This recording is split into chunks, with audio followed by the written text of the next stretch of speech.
The U.S. Senate has approved a bill on defense policy, including arms supplies to Ukraine. It allows Washington to send $300 million worth of military aid to Kyiv, and the senators want 20% of that money to be used for lethal weapons. RT's Gayane Chichirkan has the details.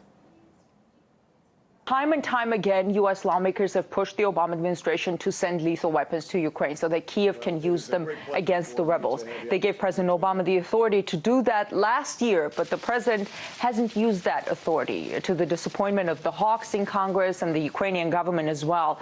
Now the lawmakers decided to push harder and tie it to this gigantic national defense authorization bill, which pays for all Pentagon operations and other security-related things. It's a $612 billion bill.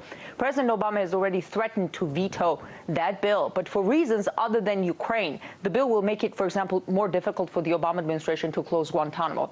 So the lawmakers approved $300 million for Ukrainian security assistance, but they really want there to be lethal weapons in that assistance. The provision specifies that half of the funding would be withheld until at least 20% of the money is spent on lethal aid, lethal weapons. So while lawmakers can't force the president to provide weaponry, the limitation on the security assistance could tie his hands on the full funding. The Obama administration already has military forces in Ukraine training Ukrainian troops, but it has stopped short of buying weapons for them. U.S. lawmakers are making another push to make sure that the conflict in Ukraine gets even more militarized. This comes at a time when eastern Ukraine is a powder keg. It takes a spark for it to blow up.